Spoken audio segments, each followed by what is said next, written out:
को दोस्तों इस वीडियो में शामिल किया हूँ। और दोस्तों इन सभी प्रश्नों को सॉल्व करने के लिए इस वीडियो में आपको बहुत ही आसान ट्रिक बताऊंगा, जिसकी सहायता से दोस्तों आप इन सभी प्रश्नों को बिना पेन उठाए सॉल्व करेंगे मात्र कुछ ही सेकंड में। तो आइए दोस्तों देखते हैं रीजनिंग के टॉप 5 क्वेश्चन। देखिएगा क्वेश्चन है मोस्ट इंपॉर्टेंट क्वेश्चन है और इस टाइप के हमेशा प्रश्न पूछे जाते हैं। दोस्तों ये मैथमेटिकल रीजनिंग के अंतर्गत आता है, ठीक है। यानी रीजनिंग के भी सेक्शन में क्वेश्चन ये पूछा जाता है और मैथ के भी सेक्शन में ये क्वेश्चन पूछ लिया जाता है। बहुत ही इंपॉर्टेंट टाइप का क्वेश्चन है। क्वेश्चन पढ़िए। क्वेश्चन कह रहा है एक चींटी 3 मीटर चलती है और फिर 4 मीटर ऊंचे एक वृक्ष पर चढ़ती है। वह अपने, ठीक है, कह रहा है अपने मूल स्थान से वह कितनी दूरी पर है। इस पे दोस्तों दो टाइप के प्रश्न बनते हैं, ठीक है। पहला टाइप का और दूसरा टाइप का, ठीक है। तो पहला टाइप का कौन सा बनता है, ये वाला जो क्वेश्चन है इसको मैं सॉल्व करने की कोशिश कर रहा हूं और आप दोस्तों क्या करिएगा, समझने की कोशिश करिएगा, ठीक है। देखिए कह रहा है एक चींटी 3 मीटर चलती है। क्या होती है दोस्तों, एक चींटी 3 मीटर चलती है। यानी मान लेंगे दोस्तों चींटी इस पॉइंट से चल रही है। कितना मीटर चली है दोस्तों, 3 मीटर चली है और फिर 4 मीटर ऊंचे वृक्ष पर चढ़ती है। ये वृक्ष मान लेंगे दोस्तों 4 मीटर का है। कितने मीटर का है, 4 मीटर ऊंचे वृक्ष पर चढ़ जाती है। और प्रश्न अब क्या पूछ रहा है, प्रश्न देखिए पूछ रहा है अपने मूल स्थान से वह कितनी दूरी पर है। मूल स्थान यानी कि ये वाला है, यहाँ पे जहां से चलना स्टार्ट की है और यहाँ पे पूछ रही है वह कितनी दूरी पर है। तो ये दूरी कहने का मतलब ज्यादातर स्टूडेंट क्या करते हैं, जोड़ लेते हैं। 3 मीटर चली इधर, 4 मीटर चली इधर, 4 3 क्या हो गया दोस्तों 7 और 7 मीटर आंसर देखते हैं, तुरंत टिक कर देते हैं और आंसर गलत हो जाता है। ये ऐसा प्रश्न ये नहीं पूछ रहा है। प्रश्न अगर जो पूछता वह कुल कितनी दूरी चली, तब तो इसका आंसर हो जाता 7 मीटर। पहला टाइप का ये प्रश्न बनता है, वह कुल कितनी दूरी चली। इतना आसान तो पूछेगा नहीं पेपर में। ये क्या पूछता है दोस्तों, वह मूल स्थान से कितनी दूरी पर है। यानी कि ये वाला दूरी पूछ रहा है। ये वाला जो दूरी देखिए, जो मैं रेखा खींच रहा हूं ना, ये वाला दूरी पूछ रहा है। यहां से यहां तक की दूरी कितनी है, ये चीज पूछता है। तो दोस्तों जब ये पेड़ पे चढ़ी है तो यहाँ पे क्या हो गया दोस्तों, 90 डिग्री का एंगल बन गया है। कहने का मतलब है दोस्तों ये 4 है ना, ये लंब है और ये आधार है और 90 डिग्री के सामने वाला ये जो दोस्तों एंगल है, ये क्या है दोस्तों, कर्ण है। तो कर्ण क्या होता है, कर्ण का मान कैसे निकाला जाता है, तो कर्ण बराबर दोस्तों होता है अंडर रूट लंब का स्क्वायर प्लस आधार का स्क्वायर। कहने का मतलब है कर्ण बराबर क्या होता है दोस्तों, कर्ण बराबर क्या होता है, देखिएगा कर्ण बराबर क्या होता है, कर्ण कैसे निकाला जाता है, अंडर रूट में लंब का स्क्वायर यानी कि 4 का स्क्वायर क्या होगा 16 और प्लस आधार का स्क्वायर 3 का स्क्वायर क्या हो जाएगा 9। 16 9 दोस्तों क्या हो जाएगा, 16 9 25 हो जाएगा। अंडर रूट 25 का मान क्या होता है दोस्तों, 25 का मान होता है 5। तो ये दूरी क्या हो जाएगी दोस्तों, 5 मीटर हो जाएगी। समझने की कोशिश कीजिएगा, ये दूरी क्या हो जाएगी दोस्तों, 5 मीटर हो जाएगी। और 5 मीटर किस ऑप्शन में दिया है, ऑप्शन नंबर पहले में दिया है। तो आपका ऑप्शन नंबर पहले क्या हो जाएगा, सही हो जाएगा। तो मैं उम्मीद करता हूं दोस्तों आप इस प्रश्न को अच्छे से समझ गए होंगे। एक बार और समझाने की कोशिश कर रहा हूं, समझिएगा। इसके लिए पेन उठाने की भी जरूरत नहीं होती है। कैसे सॉल्व किया जाता है, 3 मीटर चली है, फिर 4 मीटर ऊंचे वृक्ष पर चढ़ गई है और ये दूरी पूछ रहा है 3 ये 4। तो क्या करेंगे दोस्तों, 4 का स्क्वायर क्या होता है 16, 3 का स्क्वायर क्या होता है दोस्तों 9, 16 9 क्या होगा दोस्तों 25। इसको अंडर रूट में रख लेंगे, ठीक है। अंडर रूट 25 का वैल्यू क्या होता है दोस्तों 5, ठीक है। तो ये कर्ण इस ऐसे आ जाएगा, ये 5 यानी कि ये दूरी जो होगी दोस्तों यहां से यहां तक की ये 5 मीटर होगी। यानी कि चींटी दोस्तों मूल स्थान से वो कितनी दूरी पे है, तो 5 मीटर की दूरी पे है और 5 मीटर ऑप्शन नंबर ए में दिया। तो आपका ऑप्शन नंबर ए दोस्तों क्या हो जाएगा, सही हो जाएगा। और इस टाइप के दोस्तों हमेशा प्रश्न पूछे जाते हैं। तो मैं उम्मीद करता हूं दोस्तों इस प्रश्न को आप बहुत ही अच्छे तरीके से समझ गए होंगे। अगला क्वेश्चन देखिएगा, दूसरा क्वेश्चन है। दूसरा क्वेश्चन आपका सीरीज से है, यह भी इंपॉर्टेंट क्वेश्चन है, यह भी पूछा गया क्वेश्चन है। देखिए प्रश्न है नीचे दी गई श्रृंखला में प्रश्न चिन्ह के स्थान पर कौन सी संख्या आएगी। प्रश्न चिन्ह है कहां, देखिए प्रश्न चिन्ह यहां श्रृंखला में दिया गया है और यहीं पे पूछ रहा है कि कौन सी संख्या आएगी। तो दोस्तों सीरीज से रिलेटेड कभी भी आपके पेपर में प्रश्न है तो आप क्या करेंगे, सीरीज को देखेंगे, सीरीज कैसे आगे चल रही है। तो जैसे दोस्तों ये सीरीज कैसे चल रही है, देखिएगा 3 है दोस्तों, 3 के बाद 5, 5 के बाद 6, 6 के बाद दोस्तों 12 हुआ, फिर 12, उसके बाद प्रश्न चिन्ह 24 26। यानी कहने का मतलब है अगर जो आप डिफरेंस देखें दोस्तों, यानी अंतर देखें तो 3 के बाद 5 हुआ 2, फिर 5 के बाद 6 1, 6 के बाद दोस्तों 12 हुआ 6, 12 के बाद दोस्तों 12 है यानी कि 0, फिर उसके बाद प्रश्नवाचक चिन्ह, उसके बाद से दोस्तों 24 है 26 है यानी कि 2 इधर, ठीक है। यानी ये यहाँ पे आपको कुछ नजर नहीं आ रहा होगा इस टाइप से कि ये सीरीज कैसे आगे बढ़ रही है या घट रही है, कुछ भी इस यहाँ पे आपको समझ में नहीं आएगा। यहाँ पे देखेंगे दोस्तों 2 1 6 0 ऐसे कोई कुछ भी नहीं समझ में आ रहा है। जब इस टाइप से आपके सीरीज सीरीज सामने आ जाए और दिखे कुछ भी जब समझ में ना आए, तब क्या किया जाता है दोस्तों, देखिएगा तब किया जाता है हम एक एक संख्या को छोड़ के सीरीज को सॉल्व करते हैं। कहने का मतलब है 3 के बाद दोस्तों हम 5 छोड़ देंगे 6, ठीक है, 6 के बाद दोस्तों 12 छोड़ देंगे, ये वाला 12 लेंगे, फिर 12 के बाद दोस्तों ये प्रश्नवाचक चिन्ह छोड़ के 24, ठीक है। यानी कहने का मतलब है देखिए क्या हुआ, 3 दूना के 6, 6 दूना के 12, 12 दूना के 24, यानी क्या हो रहा है, मल्टीप्लाई 2 हो रहा है, यानी कि 2 गुना हो रहा है। 3 दूना के 6, 6 दूना के 12, 12 दूना के 24, ठीक है। अब देखिए अब क्या करेंगे, दूसरा जो बचा है बीच वाला उसे हम लेके चलेंगे। कहने का मतलब है 5 के बाद दोस्तों 12 हुआ, यानी क्या हुआ है दोस्तों, 5 के बाद 12, यानी कि यहाँ पे मल्टीप्लाई नहीं हो रहा है, जुड़ा है। कितना जुड़ा है दोस्तों, 5 में 7 जोड़ेंगे तो 12 हो जाएगा, यानी 7 जुड़ा है। 12 के बाद दोस्तों क्या होगा, इसमें भी 7 अगर जो जोड़ दे तो यहाँ पे दोस्तों क्या हो जाएगा, 19 हो जाएगा। और 19 के बाद दोस्तों 7 जोड़ दे तो क्या हो जाएगा दोस्तों, 26 हो जाएगा। और 26 यहाँ पे दिया हुआ है, तो यहाँ पे प्रश्नवाचक चिन्ह पे भरी जाने वाली संख्या क्या हो जाएगी, 19 हो जाएगा। और 19 किस ऑप्शन में दिया है, तो ऑप्शन नंबर पहले में दिया है, तो आपका ऑप्शन नंबर पहला दोस्तों क्या हो जाएगा, सही हो जाएगा। तो इस टाइप से सीरीज आपको एकदम अच्छे से समझ में आ गई होगी और ये सीरीज कैसे चली है पूरा आपको क्लियर हो गया होगा। तो मैं उम्मीद करता हूं दोस्तों आप इस प्रश्न को बहुत ही अच्छे तरीके से समझ गए होंगे। क्या किया जाता है दोस्तों, जब सीरीज ना समझ में आए तो एक एक संख्या को छोड़ के सॉल्व किया जाता है, तब सीरीज समझ में आने लगती है, ठीक है। और इसका आंसर क्या हो जाएगा, 19 हो जाएगा।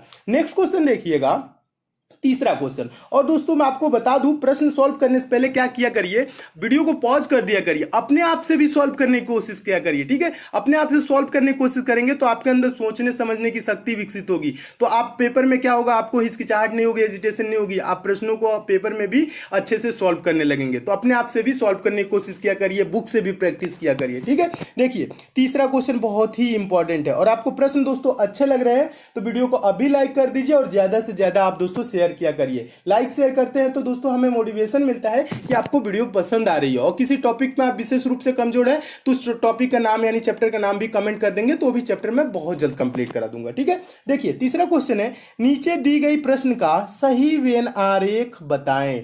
वेन डायग्राम बनाना है, किसका, घोड़ा बंदर बाघ, ठीक है दोस्तों। वेन डायग्राम से रिलेटेड आपके पेपर में कभी भी प्रश्न आएगा तो आपको ये करना क्या होता है, वेन डायग्राम से रिलेटेड जो शब्द दिए जाते हैं यानी जिसके बीच आपको वेन डायग्राम बनाना होता है, जैसे इसमें घोड़ा दिया है, बंदर दिया है, बाघ, इसके बीच दोस्तों हम देखते हैं कि संबंध कैसा है, एक दूसरे के बीच ये एक दूसरे से कैसे संबंधित है, बस ये चीज पता लगा लेंगे तो इसका आंसर भी आप दे लेंगे, ठीक है। तो देखिए घोड़ा क्या होता है दोस्तों, बंदर क्या होता है, बाघ क्या होता है। देखिए और ज्यादातर स्टूडेंट क्या सोचते हैं, देखिए बड़ा छोटा सोचने लगते हैं, यानी कि घोड़ा बड़ा होता है उसके अंदर क्या कर लेते हैं दोस्तों, बाघ को कर लेते हैं, उसके बाद बंदर कर लेते हैं, ऐसे वेन डायग्राम नहीं। ये आपको बड़ा छोटा नहीं पूछ रहा है, वेन आरेख पूछ रहा है, यानी कि वेन डायग्राम पूछ रहा है, यानी इसके बीच संबंध पूछ रहा है। तो इसका इमेज ऐसे नहीं होगा, ऐसे गलत हो जाएगा। देखिए ये घोड़ा क्या होता है, बंदर क्या होता है, बाघ क्या होता है। घोड़ा दोस्तों एक जानवर होता है, बंदर भी एक जानवर होता है और बाघ भी क्या होता है दोस्तों, एक जानवर होता है, ठीक है। और ये सब अलग अलग होते हैं, इनमें किसी प्रकार का रिलेशन नहीं होता है, यानी संबंध नहीं होता है। तो एक देखिए सर्कल कैसे बनाएंगे और इसको सर्कल से प्रदर्शित किया जाता है। तो एक घोड़ा का सर्कल हो जाएगा, फिर एक बंदर का सर्कल हो जाएगा और एक बाघ का सर्कल हो जाएगा, यानी अलग अलग इसका सर्कल हो जाएगा, ठीक है। तो दोस्तों इस टाइप से अलग अलग सर्कल देखिए किस ऑप्शन में दिया है, तो आपका देखेंगे दोस्तों ऑप्शन नंबर बी देखेंगे तो ऑप्शन नंबर बी में दिया है अलग अलग सर्कल, ठीक है। तो ऑप्शन नंबर बी क्या हो जाएगा, सही हो जाएगा, यानी इनके बीच कोई संबंध नहीं होता है, ये सब अलग अलग जानवर है। तो इस टाइप का वेन डायग्राम किस टाइप से बनेगा, ऑप्शन नंबर बी की तरह। तो आपका ऑप्शन नंबर बी दोस्तों क्या हो जाएगा, सही हो जाएगा। तो मैं उम्मीद करता हूं दोस्तों आप इस प्रश्न को भी बहुत अच्छे तरीके से समझ गए होंगे और इस टाइप के भी प्रश्न आपके पेपर में आएगा तो आप अच्छे से सॉल्व कर लेंगे। अगला क्वेश्चन देखिएगा, अगला क्वेश्चन मोस्ट इंपॉर्टेंट है। और अगला क्वेश्चन देखने से पहले दोस्तों जो नए स्टूडेंट है उनके लिए बता दूं दोस्तों, ये पंचम पब्लिशर की ई बुक है, आपके आगामी सभी परीक्षाओं के लिए इंपॉर्टेंट है। चाहे आप दोस्तों रेलवे की एग्जाम देंगे, एसएससी की एग्जाम देंगे या अगर आप दोस्तों कोई सा भी गवर्नमेंट एग्जाम देंगे, क्योंकि दोस्तों इस ई बुक में उन प्रश्नों को शामिल किया गया है जो प्रश्न आपके बार बार परीक्षाओं में पूछे जाते हैं, जो प्रश्न हमेशा परीक्षाओं में रिपीट होते हैं। दोस्तों इस ई बुक में आपको 10 प्रैक्टिस सेट मिल जाएगा प्लस 10 वन लाइनर सेट मिल जाएगा। वन लाइनर सेट कहने का मतलब है दोस्तों एक लाइन में क्वेश्चन, दूसरी लाइन में आंसर। इससे क्या होगा दोस्तों, आप कम समय में ज्यादा से ज्यादा क्वेश्चन को प्रिपेयर कर लेंगे। दोस्तों आपके एग्जाम में 1 से 2 दिन का भी टाइम रहेगा, तो इस ई बुक को लेकर आप जरूर पढ़ लीजिएगा, आपके एग्जाम में काफी हेल्प मिलेगी। क्योंकि दोस्तों इसमें साइंस, जनरल अवेयरनेस और करंट अफेयर के इंपॉर्टेंट प्रश्नों को शामिल किया गया है, जो प्रश्न आपके बार बार परीक्षाओं में पूछे जाते हैं। दोस्तों पंचम पब्लिशर ने इसकी कीमत 150 रुपए रखी थी, लेकिन मेरे कहना है दोस्तों ये ई बुक आपको मात्र 25 रुपए मिल जाएगी। इस ई बुक को दोस्तों आप ले कहां सकते हैं, तो इसका लिंक दोस्तों मैं नीचे डिस्क्रिप्शन बॉक्स में दे दिया हूं, उस लिंक के थ्रू इस ई बुक को आप डाउनलोड कर सकते हैं। दोस्तों ये ई बुक है पीडीएफ नोट्स की तरह है, आपके मोबाइल में ही डाउनलोड हो जाएगी, आप मोबाइल से ही पढ़ सकेंगे। ये मार्केट में ऑफलाइन आपको नहीं मिलेगी। अगर जो दोस्तों आपको डाउनलोडिंग या पेमेंट से किसी प्रकार की समस्या होती है तो दोस्तों पंचम पब्लिशर का कस्टमर केयर नंबर दिया गया है, इस नंबर पर आप कॉल करके बात भी कर सकते हैं। दोस्तों इस ई बुक को मैं खुद देखा हूं, इसमें जो प्रश्न दिए गए हैं बहुत ही इंपॉर्टेंट दिए गए हैं, जो बार बार एग्जाम में पूछे जाते हैं। इसलिए दोस्तों एग्जाम से पहले इस ई बुक को एक बार लेके आप जरूर पढ़ लीजिएगा। तो आइए दोस्तों देखते हैं अगला क्वेश्चन। देखिएगा दोस्तों चौथा क्वेश्चन है। चौथा क्वेश्चन बहुत ही इंपॉर्टेंट क्वेश्चन है और ये पेपर में बहुत बार पूछा जा चुका है। देखिए क्वेश्चन देखने में दोस्तों आपको बहुत बड़ा लग रहा होगा, लेकिन सॉल्व करना ये बहुत ही आसान होता है। और ज्यादातर स्टूडेंट क्या करते हैं, क्वेश्चन बड़ा देखते हैं और छोड़ देते हैं। ठीक है, क्वेश्चन बड़ा देख के छोड़ा नहीं जाता, उसको सॉल्व करने की कोशिश किया जाता है, ज्यादा टाइम नहीं दिया जाता है। ठीक है, देखिए इसमें टाइम नहीं लगेगा। प्रश्न को पढ़िएगा। प्रश्न कह रहा है नीचे दी गई श्रृंखला में अगला संख्या क्या होगा। यानी ये श्रृंखला दी गई है दोस्तों और इसमें पूछ रहा है कि यहाँ प्रश्नवाचक चिन्ह यानी कि यहाँ पे कौन सी संख्या आएगी। तो इसके लिए क्या करेंगे दोस्तों, सीरीज के संख्याओं को ध्यान से देखेंगे, सीरीज कैसे आगे चल रही है। कहने का मतलब इसमें देखिए पहले में क्या दिया है 5896542337, उसके बाद दोस्तों है 89654237, उसके बाद है 896542, उसके बाद दोस्तों है 965423, उसके बाद प्रश्नवाचक चिन्ह। ठीक है, ये दिया है। तो इसमें आप थोड़ा सा अगर दोस्तों थोड़ा सा दिमाग लगाएंगे, ध्यान लगाएंगे तो क्या होगा दोस्तों, ध्यान से देखेंगे तो आपको दिख जाएगा। ठीक है, क्या दिख जाएगा, यानी ये जो श्रृंखला है, ये जो पहला वाला संख्या है, ठीक है, अगर जो ध्यान से देखो उसके बाद दूसरे वाले में क्या हुआ है, यहाँ पे दोस्तों जो यहाँ पे आपको 5 दिख रहा है ना, ये वाला 5 पहला वाला संख्या इसमें काट दिया है। तो यानी दूसरे में क्या किया है, 5 को नहीं लिखा है, 5 को नहीं लिखा है, 8 से स्टार्ट किया है और यहां तक लिखा है 8 9, देखिए लिखा है ना 89654237, ये लिखा है ना 89654237, ये चीज लिखा हुआ है। ठीक है, अब आगे क्या किया है दोस्तों, आगे देखिएगा, आगे देखिए दोस्तों 896 लिखा है, 5423 तक लिखा है, 7 को नहीं लिखा है। समझ रहे ना, ये कर क्या रहे, यानी कि पहले वाले में क्या किया, पहला संख्या हटा दिया, दूसरे वाले में क्या किया, लास्ट वाला हटा दिया, तीसरे वाले में क्या किया दोस्तों, देखिए तीसरे वाले में क्या किया है, आगे देखिएगा, यहाँ पे तीसरे वाले में क्या किया है, यहाँ पे लास्ट वाला ही संख्या को इसको जब हटा दिया है, फिर चौथे वाले में क्या किया, ये चीज देखिएगा, ध्यान से देखिएगा, एक बार और समझाने की कोशिश करो। पहले वाले में पहले में क्या किया, दूसरे वाले में क्या कर दिया दोस्तों, ये वाला पहला 5 को हटा दिया और पूरा लिख दिया। ठीक है, यानी कि यहाँ पे इतना लिख दिया। फिर इसमें क्या किया दोस्तों, 7 को हटा दिया, यानी कि लास्ट वाले को हटा दिया और इतना लिख दिया। उसके बाद दोस्तों चौथे वाले में क्या किया है, चौथे वाले में देखेंगे दोस्तों, ये चौथे वाले में क्या किया है, यानी कि 8 को हटा दिया है, ये वाला 8 को हटा दिया है और पूरा लिख दिया है। और लास्ट वाले में दोस्तों क्या किया है, लास्ट वाले में देखने की कोशिश करेंगे। देखिए अब इसके बाद से क्या करेंगे, यानी कि 8 को हटा दिया है, 9654, ये देखिएगा 965423 लिख दिया है। उसके बाद दोस्तों हम लास्ट वाले यानी जहां प्रश्नवाचक चिन्ह यहां पे क्या होगा आपको बताना है। ठीक है, समझने की कोशिश कीजिए, एक बार और समझाता हूं। यहां पे 5 काट दिया है, दूसरे वाले में यहां पे 5 काट के और यहां पे पूरा लिख दिया। ठीक है, तो इसमें क्या किया दोस्तों, 7 को काट दिया है, पूरा लिख दिया है। फिर क्या किया है दोस्तों, यहां पे दोस्तों 8 को काट के यहां पे लिख दिया। ठीक है, इसमें हम क्या करेंगे दोस्तों, 3 को काट देंगे, जितना बचा वो लिख देंगे। कहने का मतलब है दोस्तों ये बचा क्या क्या दोस्तों, 96542 इसका राइट आंसर होगा, जो कि ऑप्शन नंबर डी में दिया है। तो आपका ऑप्शन नंबर डी दोस्तों क्या हो जाएगा, सही हो जाएगा। तो इस टाइप के भी प्रश्न आए दोस्तों तो आप ऐसे सॉल्व कर सकते हैं। एक बार समझ लीजिएगा, ज्यादा कुछ नहीं किया है, बस 5 काटा है फिर लिख दिया। ठीक है, फिर इसमें क्या किया है दोस्तों, 7 को काटा है लिख दिया। ठीक है, फिर इसमें क्या किया है दोस्तों, 8 को काटा है लिख दिया। फिर आगे क्या करेंगे दोस्तों, 3 को काटेंगे लिख देंगे। ठीक है, 3 को काटेंगे लिख देंगे, तो इसका आंसर क्या हो जाएगा, ये हो जाएगा। देखिए दोस्तों बहुत ही आसान क्वेश्चन है और ये बहुत बार पूछा जा चुका है और मैं उम्मीद करता हूं दोस्तों इस प्रश्न को आप बहुत ही अच्छे तरीके से समझ गए होंगे। नेक्स्ट क्वेश्चन देखिएगा दोस्तों, 5वां क्वेश्चन कैलेंडर से है और मोस्ट इंपॉर्टेंट क्वेश्चन है और रेलवे एग्जाम में ये प्रश्न पूछा जा चुका है। देखिए क्वेश्चन क्या कह रहा है, यदि 30 जनवरी 2013 गुरुवार रहा हो, गुरुवार मतलब क्या होता है दोस्तों, बृहस्पतिवार होता है। ठीक है, बृहस्पतिवार रहा हो तो 2 मार्च 2013 को कौन सा दिन था, ये चीज पूछ रहा है। तो दोस्तों इस टाइप के प्रश्नों को कैसे सॉल्व किया जाता है, देखिए अगर जो इस टाइप के प्रश्न आए तो आपको किया जाता है, करना क्या होता है दोस्तों, करना क्या चाहिए। देखिए 30 जनवरी 2013 से 2 मार्च 2013 तक हम दिन निकालेंगे, कितने दिन होंगे। ठीक है, ये चीज इनके बीच की दिन निकालेंगे। तो देखिए यहां पे आप करना क्या है, 30 जनवरी यानी कि जनवरी टोटल कितने दिन का होता है दोस्तों, जनवरी कितने दिन का होता है, 31 दिन का होता है। जनवरी कितने दिन का होता है, 31 दिन, और 30 दिन तो बीत गया, बचा इसमें कितना दिन दोस्तों, एक दिन। फेब्रुवरी कितने दिन का होता है दोस्तों, 28 या 29 दिन का। लीप ईयर जो होता है दोस्तों उसमें फेब्रुवरी होता है 29 दिन का। और लीप ईयर कैसे निकालते हैं, कैसे पहचानते हैं, तो दो दोस्तों जो वर्ष होता है, जैसे यहाँ 2013 है, अगर जो इसमें पूरा पूरा भाग चला जाएगा तो ये लीप ईयर होगा। इसमें दोस्तों चार से किससे दोस्तों, चार से पूरा पूरा भाग चला जाएगा, जिसमें वो क्या होता है, लीप ईयर। जैसे 2012 में पूरा पूरा 4 से भाग चला जाएगा, ठीक है।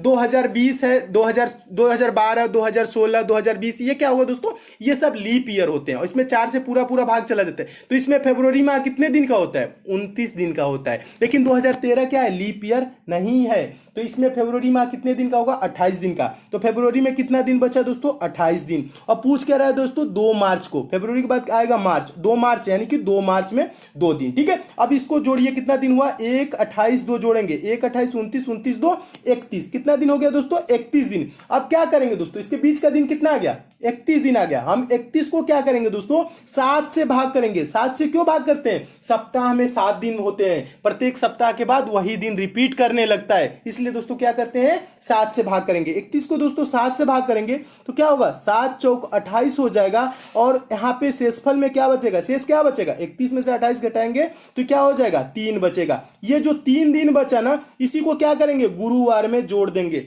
गुरुवार यानी कि बृहस्पतिवार में 3 दिन जोड़ेंगे। एक दिन जोड़ेंगे तो क्या होगा दोस्तों, शुक्रवार। 2 दिन जोड़ेंगे, शनिवार। तीसरा दिन जोड़ेंगे, रविवार। रविवार किस ऑप्शन में दिया है, तो ऑप्शन नंबर डी में दिया है, तो आपका ऑप्शन नंबर डी दोस्तों क्या हो जाएगा, सही हो जाएगा। तो मैं उम्मीद करता हूं दोस्तों इस प्रश्न को भी आप अच्छे से समझ गए होंगे, और इस टाइप के भी प्रश्न आएगा तो आपके पेपर में कभी भी पूछा जाएगा तो आप सॉल्व कर लेंगे। ज्यादा कुछ नहीं किया जाता है, बस इनके बीच का दिन देखा जाता है, टोटल कितने दिन है। जैसे इसमें एक दिन बचा जनवरी में, फरवरी में 28 दिन बचा। देखिए बिना पेन उठाए भी सॉल्व कर सकते हैं। देखिए क्या बचा दोस्तों, जनवरी में कितना दिन बचा, एक दिन। फरवरी में कितना दिन है, 28 दिन। मार्च में किस मार्च को पूछ रहा है, 2 मार्च को, 2। इसको जोड़ लेंगे बस यही, ठीक है। जोड़ेंगे 1, 28, 2 क्या हो जाएगा दोस्तों, 31 हो जाएगा। और 31 को दोस्तों क्या करेंगे, 7 से भाग करेंगे। किससे भाग करेंगे दोस्तों, 31 को 7 से भाग करेंगे तो 7 चौक क्या हो जाएगा दोस्तों, 28 हो जाएगा। और यहाँ पे शेष में क्या बचेगा, 3 दिन। जो शेष में दोस्तों बचता है वही हम इसमें जोड़ देते हैं गुरुवार में।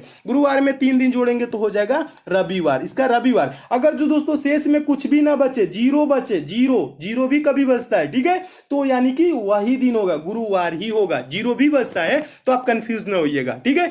अगर जो जीरो बचेगा तो गुरुवार ही होगा। और इसमें 1 दिन बचा, 2 दिन बचा, 3 दिन बचा, जितना दिन बचता है उसको हम गुरुवार यानी कि जो दिन दिया रहता है उसमें हम जोड़ लेते हैं। 3 दिन जोड़ेंगे, रविवार इसका राइट आंसर हो जाएगा। दोस्तों इसमें और भी क्वेश्चन है, उसको मैं नेक्स्ट पार्ट में करा दूंगा। अगर दोस्तों आपको किसी विशेष चैप्टर में प्रॉब्लम है तो उस चैप्टर का नाम भी आप नीचे जरूर कमेंट कर दीजिएगा, वो भी चैप्टर में बहुत जल्द कंप्लीट करा दूंगा। अगर दोस्तों आप मैथ में वीक है, मैथ बेसिक से जीरो लेवल से और चैप्टर वाइज दोस्तों पढ़ना चाहते हैं, तो दोस्तों आपके लिए एक चैनल बनाया हूं जिसका लिंक नीचे डिस्क्रिप्शन बॉक्स में दे दिया हूं। दोस्तों आप उस चैनल पे जाके चैनल को सब्सक्राइब कर लीजिए, नोटिफिकेशन बेल को ऑन कर लीजिए, जहां दोस्तों मैं मैथ बेसिक से पढ़ा रहा हूं, जीरो लेवल से पढ़ा रहा हूं और चैप्टर वाइज पढ़ा रहा हूं। कुछ दिनों में दोस्तों मैथ के वहां जब सारी चैप्टर समाप्त हो जाएंगे दोस्तों, आप भी मैथ के प्रश्नों को सेकंडों में सॉल्व करने लगेंगे, वो भी बिना पेन उठाए। तो मैथ में आपको थोड़ी सी भी प्रॉब्लम होती है दोस्तों, उस चैनल पर जरूर जाए, जिसका लिंक नीचे डिस्क्रिप्शन बॉक्स में दे दिया हूं।